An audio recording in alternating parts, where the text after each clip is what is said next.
இப்போ பார்த்தீங்கன்னா இதனோட லென்த் எவ்வளோ வேணும்னு சொல்கிறேன் பாருங்க.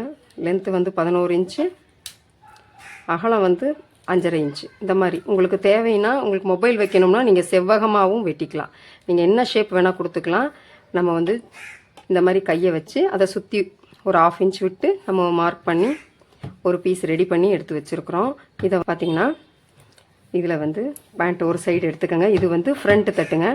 ஃப்ரண்ட்டு தட்டில் மேலேருந்து கீழே 4.5 இன்ச்சு. இந்த 4.5 இன்ச்சிலேருந்து ஓப்பன் வந்து உங்களுக்கு 5 இன்ச்சு. உங்களுக்கு இன்னும் அகலம் வேணும்னா ஒரு 1/2 இன்ச்சு அதிகப்படுத்திக்கலாம். இப்போ இந்த 4.5லேருந்து ஒரு மார்க் பண்ணிக்கோங்க.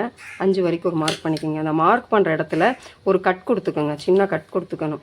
கட் கொடுத்துட்டு நீங்கள் இந்த பீஸை எடுத்து நம்ம ரெடி பண்ணி வச்சுருக்கிற இந்த பேக்கெட்டை எடுத்து இப்படி உள்ள வெளியே ரெண்டும் இருக்கும். அப்போ நீங்கள் வந்து இந்த உள்தட்டை வந்து ஒரு பீஸ் மட்டும் எடுத்து நீங்கள் இது மேலே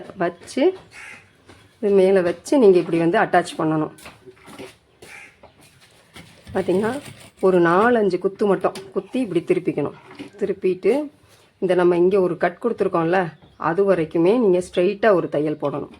இங்கே ஒரு 4-5 குத்தி இப்படி திருப்பணும். திருப்பி இப்படி வந்து மெதுவாக அதே மாதிரி ஒரு எல் ஷேப்பில் இப்படி வந்து இப்படி எல் ஷேப்பில் மார்க் பண்ணி அதில் குத்தி தைக்கணும். தைச்சிட்டு கரெக்டாக இந்த ஷேப்பு தெரிகிற இடத்துல அந்த கார்னரில் ஒரு கட் கொடுத்துக்கணும். அதே மாதிரி இங்கேயும் இந்த இடத்துலையும் ஒரு கட் கொடுத்துக்கணும். கட் கொடுத்துட்டு இப்போ பார்த்திங்கன்னா இந்த 2 ஜாயிண்ட் இருக்குல்ல, இதை அப்படியே பின்னாடி இப்படி திருப்பி விட்டுறணும். நம்ம நல்ல பக்கத்துலேருந்து ஆரம்பித்து இது உள் பக்கமாக நம்ம இப்படி திருப்பி மடித்து பார்த்திங்கன்னா இந்த மாதிரி எல் ஷேப்பில் ஸ்டிச் பண்ணணும். மெதுவாக 4-5 குத்திட்டு நம்ம குதிரை எடை இருக்கு இல்லையா, குதிரை எடைக்கு நம்ம இப்படி மடித்து அப்படியே நேராக ஒரு தையல் கொடுக்கணும். நேராக ஒரு தையலை கொடுத்து கரெக்டாக இந்த பெண்டு வர்ற இடத்துல நிறுத்திடணும். நிறுத்தி இந்த பக்கம் நம்ம பக்கம் பார்த்து திருப்பி ஒரு ஸ்டிச் கொடுத்து இப்படி நிறுத்தி எடுத்துடணும். எடுத்துட்டு நம்ம இந்த உள் தட்டு இருக்கு இல்லையா, அதை இது மேலே வச்சு இதை இப்படியே ஒரு தையல் கொடுத்துருங்க. போட்டு கட் பண்ணிடுங்க.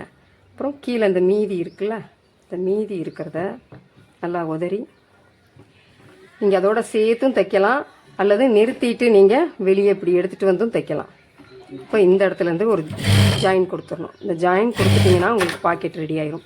பார்த்தீங்கன்னா சூப்பரான ஒரு உள் பாக்கெட் பார்த்திங்கன்னா அழகாக ரெடி ஆயிடுச்சு. உங்களுக்கு லெஃப்ட் சைடில் வேணாலும் லெஃப்ட் சைடில் வச்சு தைச்சிக்கலாம்.